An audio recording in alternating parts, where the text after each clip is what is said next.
Hi dears, ഇന്ന് നമ്മൾ ഒരു നൈറ്റ് വ്ളോഗിനൊക്കെ പറയില്ലേ, ഡിന്നർ വ്ളോഗിനൊക്കെ അങ്ങനത്തെ ഒരു വ്ളോഗാട്ടോ. അപ്പം ഞാൻ ആദ്യം തന്നെ എന്താ പറയുക, കോഴിമുട്ടയും പൊരിക്കുന്ന ഒരു വീഡിയോ ആണ്. ഞാനിങ്ങനെയാണ് കോഴിമുട്ട പൊരിക്കുക എന്നൊക്കെയോ പറയുന്നുണ്ട്. അപ്പം വേറെ രീതിയിലൊക്കെയാണ് എൻ്റെ വീട്ടിൽ പൊരിക്കുക. അപ്പം എനിക്കിങ്ങനെയാണ് പൊരിക്കാറ്.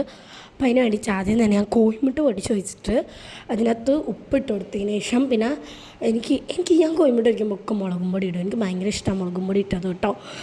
പിന്നെ അതിൻ്റെ അകത്ത് കുരുമുളക് ഇട്ടിട്ടുണ്ടായിരുന്നു. ഇതിൻ്റെ ഇടയിൽ പിന്നെ ഇതൊക്കെ വീഡിയോ കിട്ടിയതിന് ശേഷം എന്താ പറയുക, ഫോൺ എടുത്തതിൽ ആ ഗ്ലാസ് വീണിട്ടുണ്ടായിരുന്നു. പിന്നെ രണ്ടാമത് കോഴിമുട്ട എടുത്തിട്ടാണ് ഇങ്ങനെയൊക്കെ സെറ്റാക്കിയത്. പിന്നെ ഞാൻ എന്തായാലും അത് നന്നായിട്ടൊന്ന് ഇളക്കി കൊടുക്കുന്നുണ്ട്. ഇതൊറ്റ കയ്യിൽ വീഡിയോ ക്യാമറ പിടിച്ചിട്ട് മറ്റേ കയ്യിൽ നടക്കുകയാണ്. അതുകൊണ്ട് അങ്ങനെയൊക്കെയാണ്. അപ്പം എന്തായാലും അത് നന്നായിട്ട് ഇളക്കി കൊടുക്കുന്നുണ്ട് കേട്ടോ. അപ്പം പിന്നെന്താ, ചെറിയ ചുമയും കാര്യമൊക്കെ ഉണ്ട് ഗൈസ്. അതിൻ്റെ ഇടയിൽ വോയിസ് ഓവർ എടുക്കുന്നതിനിടയിൽ ചുമക്കുന്നൊക്കെ ഉണ്ട്. അത് ഞാൻ കയ്യിലിപ്പം നോക്കിയെന്ന് വെച്ചാൽ മുളകും പൊടി ആകെ കയ്യിലായിട്ടുണ്ടായിരുന്നു, നോക്കിയതാണ്.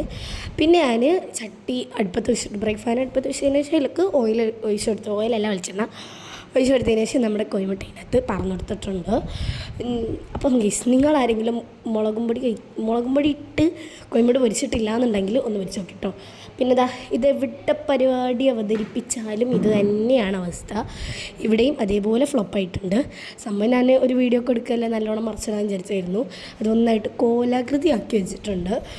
പിന്നെ നമ്മൾ ചോറ് വിളമ്പുന്നുണ്ട്. ഉച്ചക്കത്തെ സെയിം എന്താ പറയുക, ലഞ്ചിൻ്റെ സെയിം ഫുഡായിരുന്നു ഡിന്നറിനും. അപ്പം അതിന് ഒന്ന് എഗ്ഗ് ഫ്രൈ ചെയ്ത് അത്രയേ ഉള്ളൂ കേട്ടോ.